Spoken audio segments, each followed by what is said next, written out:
Overrated gear trends.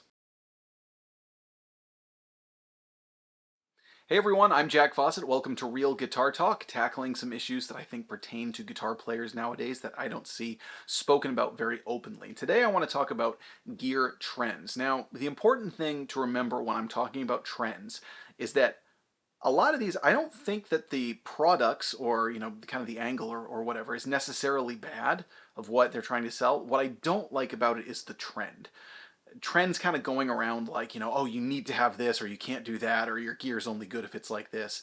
That's the thing that I tend to have a problem with. In fact, some of the gear that I'm going to mention on this list, I actually like and use. Again, it's all about that kind of marketing trend and when it's a fad. And to really sell that point, for number 5, the first one we're going to dive in with. See, I figured this would be a perfect way to kind of emphasize what I'm talking about here.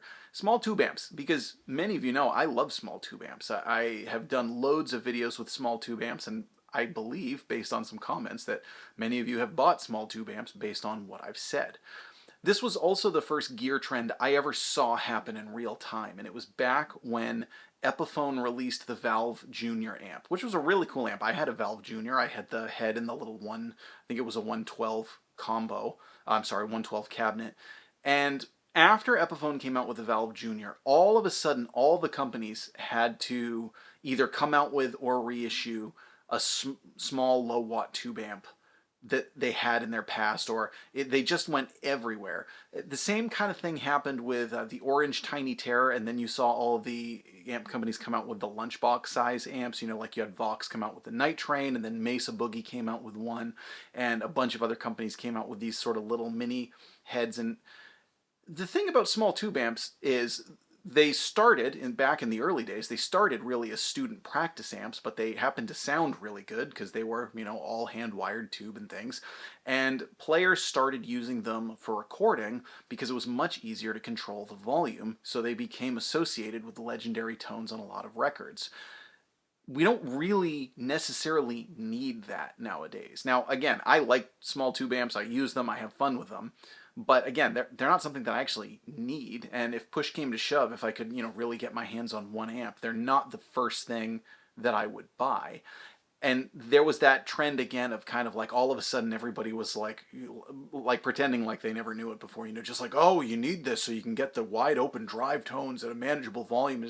There's so many ways you can do that nowadays. You can use an attenuator, you can use pedals, you can use any sort of digital modeling technology, whether an amp or software. And that's what people tend to use in the studio more nowadays rather than these small amps that you can crank. I really like them, just that trend always kind of irked me of like, you really don't need it. It's just kind of cool and fun. Number 4. All right, I know some people are going to get a little bit worked up about this. True bypass, buffered bypass, what's the difference? Does it matter? When it comes to pedals and it comes to your signal chain, there's one steadfast rule, which is if the tone coming out of your amplifier is good, then it really doesn't matter what you have. And I remember being at Guitar Center once, and I was with a friend of mine, and he asked somebody, he asked the store clerk, I think, do I really need true bypass? And I said, you really don't need it. And then there was another guy, another guitar player nearby, who started launching into a tirade about why you really do need true bypass. And it was great because I got a real life Jim Halpert moment, like I could kind of look at him over his shoulder, like, there are situations where one might be better than the other, and a lot of people swear by one or the other. But again, I go back to the steadfast rule. If the tone coming out of your amplifier is good, then it really doesn't matter. And you've seen the memes, the people at Woodstock tried to have a good time despite the fact that Hendrix's pedals weren't true bypass. What matters is the tone coming out of your amp, and however you get there is fine. Number 3. This is one that's been it's a trend in a specific realm, and it's any time you have a guitar that's sort of marketed more towards like pros or session players, and it's sort of an all-encompassing, all-in-one guitar. It's supposed to give you this tone, stays in tune, noise-free, whatever it is that it sort of sells, in all the switching for the various tones and things. They always have locking tuners. And again, are locking tuners bad? No, of course they're not bad. But the thing about locking tuners is I don't think they're really that necessary. If you know what you're doing winding a guitar peg, then you really don't need them. And most of the time, if you're having tuning stability issues, it's probably going to be more of an issue with the nut than it is with the actual tuning machines. The only tuning machines that don't tend to hold up are the really, really cheap ones that you find on import guitars. As soon as you get up to kind of a mid-level, again, if you wind the guitar right, if you wind the string right, and it's a good nut, you're not going to have any problems with tuning. And I have guitars with tremolo systems and no locking tuners and things. And, again, as long as you wind that peg right, you're going to be fine. I don't really see the point of locking tuners if you know what you're doing. Number 2. I remember seeing this trend come out probably around the early 2010s.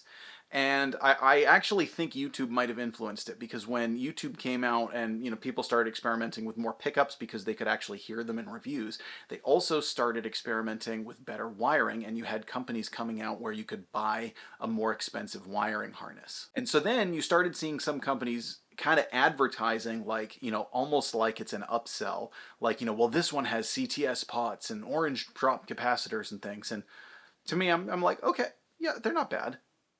I mean, all that tells me is it's not necessarily just like a really cheap, no-name import one that you've got in your guitars.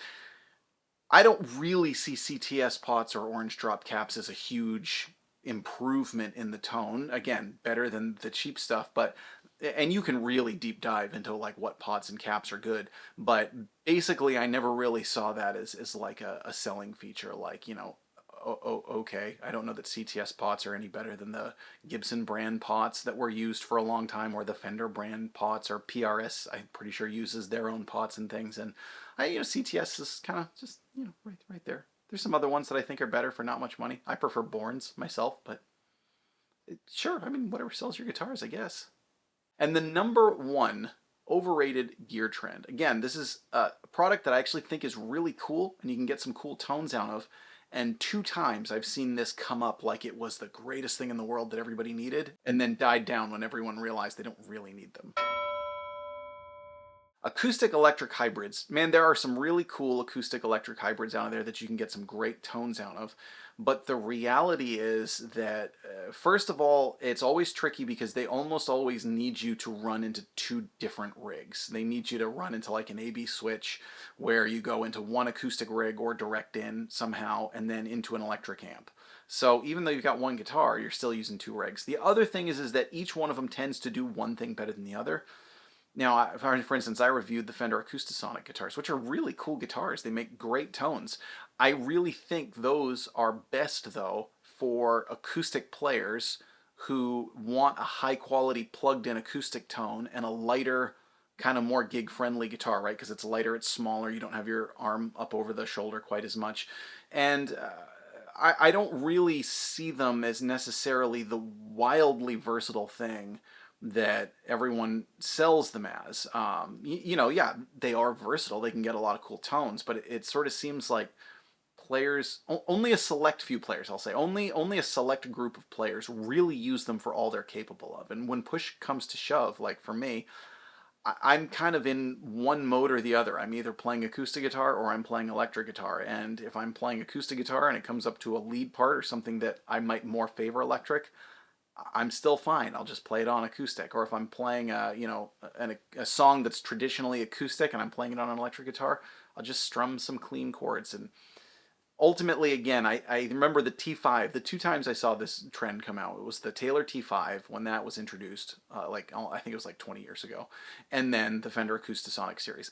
Both really cool guitars. They can get a lot of different tones. But again, it was this sort of like all of a sudden everybody felt like they needed one. And then the vast majority of players pretty quickly realize, like, yeah, I don't really need that. Like, it's cool, but I just don't need it. Those are the 5 gear trends that I think are kind of unnecessary. Cool gear, not stuff that you actually need or actually need to kind of define your rig or the quality of your rig based on. What would be gear trends that you would add to this list? Please let us know in the comments. I'm Jack Fossett. Remember to like, share, and subscribe, and we'll see you next time.